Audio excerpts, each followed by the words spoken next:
ನಮಸ್ಕಾರ, ರಿಪಬ್ಲಿಕ್ ಕನ್ನಡಕ್ಕೆ ಸ್ವಾಗತ. ನಾನು ರಂಜಿತ್ ಶಿರ್ಯಾರ್.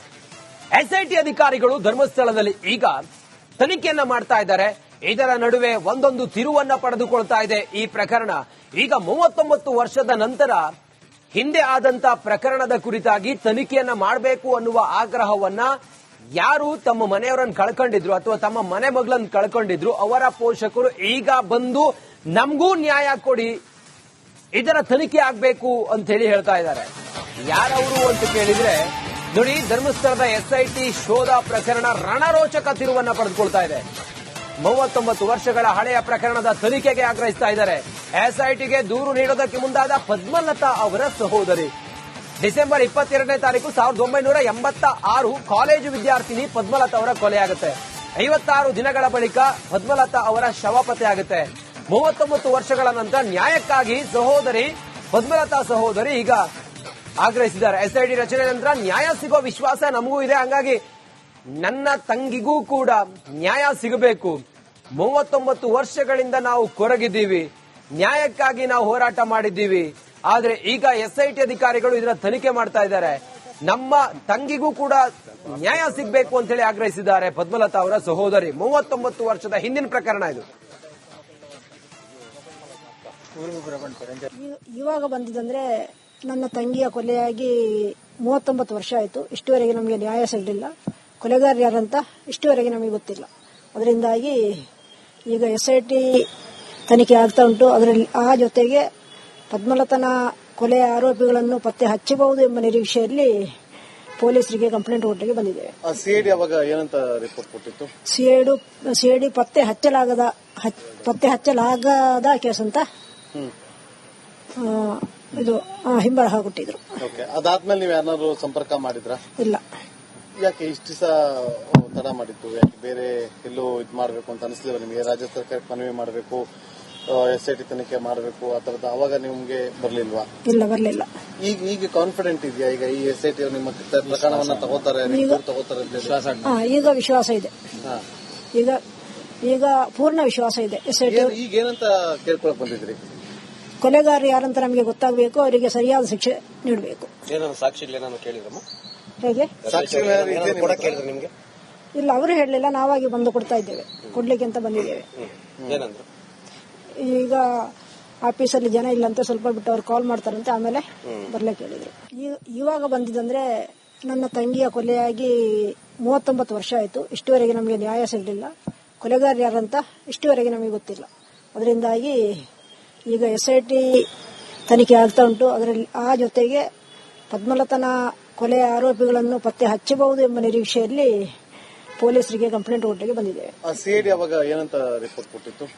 ಹೆಚ್ಚಿನ ಮಾಹಿತಿಯೊಂದಿಗೆ ನಮ್ಮ ಪ್ರತಿನಿಧಿ ನಾಗೇಂದ್ರ ಬಾಬು ನೇರ ಸಂಪರ್ಕದಲ್ಲಿದ್ದಾರೆ. ನಾಗೇಂದ್ರ ಬಾಬು, ಪದ್ಮಲತಾ ಅವರ ಸಹೋದರಿ ಈಗ ನಮ್ಮ ತಂಗಿಗೂ ನ್ಯಾಯ ಕೊಡಬೇಕು ಅಂತ ಬಂದಿದ್ದಾರೆ.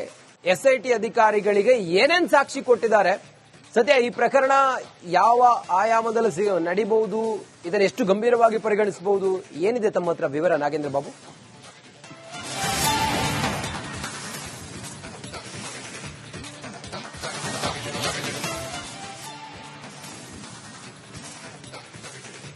ರಂಜಿತ್, ನೋಡಿ, ಇವತ್ತು ಬೆಳಗ್ಗೆ 10:30 ಸುಮಾರಿಗೆ 38 ವರ್ಷಗಳ ಹಿಂದೆ ಮೃತಪಟ್ಟಿದ್ದಂತಹ ಪದ್ಮಲತಾ ಅವರ ಸಹೋದರಿ ಬಂದು 10:30ಗೆ ಎಸ್ಐಟಿ ತನಿಖಾ ತಂಡದ ಮುಂದೆ ಹಾಜರಾಗ್ತಾರೆ. ಅವರು ಕೂಡ ಒಂದು ದೂರನ್ನ ಕೊಡ್ತಾರೆ ಅನ್ನೋ ಮಾಹಿತಿ ಇತ್ತು. ಹಾಗಾಗಿ ನಾವು ಕೂಡ ಎಸ್ಐಟಿ ಕಚೇರಿ ಬಳಿ ಬಂದ್ವಿ. ಇವತ್ತು ಬೆಳಗ್ಗೆ ಅವರು ಎಂದಿನಂತೆ ಅವರು 10:30ಕ್ಕೆ ಬರ್ತಾರೆ, ಒಳಗಡೆ ಹೋಗ್ತಾರೆ.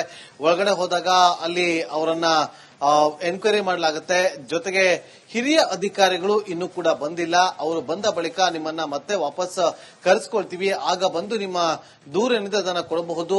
ಹಿರಿಯ ಅಧಿಕಾರಿಗಳ ಜೊತೆಯಲ್ಲಿ ನೀವು ಚರ್ಚೆಯನ್ನ ಮಾಡಬೇಕಾಗತ್ತೆ ಅಂತ ಹೇಳಿ ಅವರಿಗೆ ಸೂಚನೆ ಕೊಟ್ಟು ಹೊರಗಡೆ ಕಳಿಸಿದ್ದಾರೆ. ಹಾಗಾಗಿ ಅವರು ಇಲ್ಲೇ ಹೊರಗಡೆ ಒಂದು ಕಾದು ಕುಳಿತಿದ್ದಾರೆ. ಹಿರಿಯ ಅಧಿಕಾರಿಗಳು ಬಂದ ಬಳಿಕ ಅವರು ಹೋಗಿ ಮತ್ತೊಮ್ಮೆ ಅವರನ್ನ ಭೇಟಿ ಮಾಡ್ತಾರೆ. ನೋಡಿ, ಪ್ರಮುಖವಾಗಿ ಮಾಧ್ಯಮಗಳ ಜೊತೆ ಮಾತಾಡುವ ಸಂದರ್ಭದಲ್ಲಿ ಪದ್ಮಲತಾ ಸಹೋದರಿಯರು ಹೇಳ್ತಾ ಇದ್ರು, 1986ರಲ್ಲಿ ಕಾಲೇಜ್ಗೆ ಹೋಗಿ ವಾಪಸ್ ಬರ್ತಾ ಬರ್ತಾ ಇದ್ದಂತಹ ತನ್ನ ಸಹೋದರಿಯನ್ನ ಯಾರೋ ಅಪಹರಣ ಮಾಡಿ ಆಕೆ ಮೇಲೆ ಅತ್ಯಾಚಾರವೆಸಗಿ ಕೊಲೆ ಮಾಡಿದ್ದಾರೆ ಅಂತೇಳಿ ಗಂಭೀರವಾದಂತಹ ಆರೋಪವನ್ನ ಮಾಡಿದ್ದಾರೆ.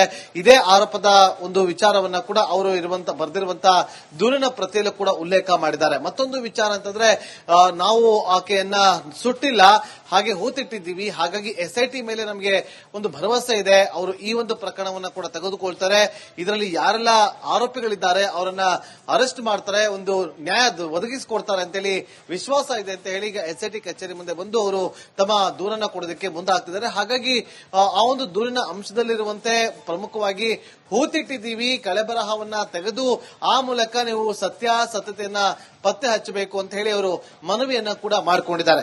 ನಾವು ಕೂಡ ಪ್ರಶ್ನೆನ ಮಾಡಿದ್ವಿ, ಏನಾದ್ರು ಸಾಕ್ಷಿಗಳಿದ್ರೆ ಕೊಡ್ತೀರಾ ಅಂತೇಳಿ.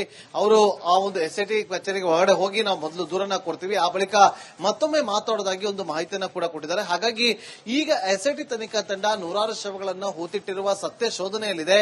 ಇದರ ಜೊತೆಗೆ ಬೋಳಿಯಾರ ನಿವಾಸಿಯಾಗಿದ್ದಂತಹ ಪದ್ಮಲತಾ ಅವರ ಪ್ರಕರಣವನ್ನ ಕೂಡ ಈಗ ತೆಗೆದುಕೊಳ್ಳುತ್ತಾ ಮತ್ತೊಮ್ಮೆ ಈ ಒಂದು ಕೇಸನ್ನ ರೀಓಪನ್ ಮಾಡೋದಕ್ಕೆ ಎಸ್ಐಟಿ ಅಧಿಕಾರಿಗಳು ಮುಂದಾಗ್ತಾರೆ ಅನ್ನೋದು ಬಹಳ ಕುತೂಹಲ ಕೂಡ ಕೆರಳಿಸ್ತಾ ಇದೆ. ರಂಜಿತ್.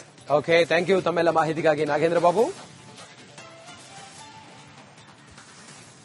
ಎಸ್ಐಟಿ ತನಿಖಾ ತಂಡದ ಮುಂದೆ ಹಾಜರಾಗ್ತಾರೆ, ಅವರು ಕೂಡ ಒಂದು ದೂರನ್ನ ಕೊಡ್ತಾರೆ ಅನ್ನೋ ಮಾಹಿತಿ ಇತ್ತು. ಹಾಗಾಗಿ ನಾವು ಕೂಡ ಎಸ್ಐಟಿ ಕಚೇರಿ ಬಳಿ ಬಂದ್ವಿ. ಇವತ್ತು ಬೆಳಗ್ಗೆ ಅವರು ಎಂದಿನಂತೆ ಅವರು 10:30 ಬರ್ತಾರೆ, ಒಳಗಡೆ ಹೋಗ್ತಾರೆ. ಒಳಗಡೆ ಹೋದಾಗ ಅಲ್ಲಿ ಅವರನ್ನ ಎನ್ಕ್ವೈರಿ ಮಾಡಲಾಗುತ್ತೆ.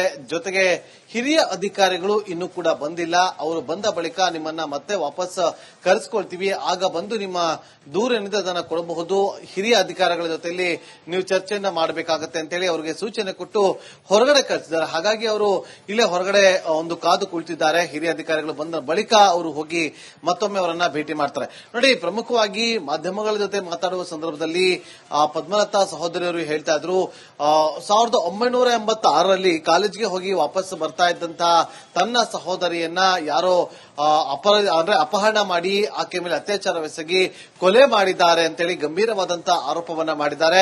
ಇದೇ ಆರೋಪದ ಒಂದು ವಿಚಾರವನ್ನ ಕೂಡ ಅವರು ಬರೆದಿರುವಂತಹ ದೂರಿನ ಪ್ರತಿಯಲ್ಲೂ ಕೂಡ ಉಲ್ಲೇಖ ಮಾಡಿದ್ದಾರೆ. ಮತ್ತೊಂದು ವಿಚಾರ ಅಂತಂದ್ರೆ ನಾವು ಆಕೆಯನ್ನ ಸುಟ್ಟಿಲ್ಲ, ಹಾಗೆ ಹೂತಿಟ್ಟಿದ್ದೀವಿ, ಹಾಗಾಗಿ ಎಸ್ಐಟಿ ಮೇಲೆ ನಮಗೆ ಒಂದು ಭರವಸೆ ಇದೆ, ಅವರು ಈ ಒಂದು ಪ್ರಕರಣವನ್ನ ಕೂಡ ತೆಗೆದುಕೊಳ್ತಾರೆ, ಇದರಲ್ಲಿ ಯಾರೆಲ್ಲ ಆರೋಪಿಗಳಿದ್ದಾರೆ ಅವರನ್ನ ಅರೆಸ್ಟ್ ಮಾಡ್ತಾರೆ, ಒಂದು ನ್ಯಾಯ ಒದಗಿಸಿಕೊಡ್ತಾರೆ ಅಂತೇಳಿ ವಿಶ್ವಾಸ ಇದೆ ಅಂತ ಹೇಳಿ ಈಗ ಎಸ್ಐಟಿ ಕಚೇರಿ ಮುಂದೆ ಬಂದು ಅವರು ತಮ್ಮ ದೂರನ್ನ ಕೊಡೋದಕ್ಕೆ ಮುಂದಾಗ್ತಿದ್ದಾರೆ. ಹಾಗಾಗಿ ಆ ಒಂದು ದೂರಿನ ಅಂಶದಲ್ಲಿರುವಂತೆ ಪ್ರಮುಖವಾಗಿ ಹೂತಿಟ್ಟಿದ್ದೀವಿ, ಕಳೆಬರಹವನ್ನ ತೆಗೆದು ಆ ಮೂಲಕ ನೀವು ಸತ್ಯತೆಯನ್ನ ಪತ್ತೆ ಹಚ್ಚಬೇಕು ಅಂತ ಹೇಳಿ ಅವರು ಮನವಿಯನ್ನ ಕೂಡ ಮಾಡಿಕೊಂಡಿದ್ದಾರೆ.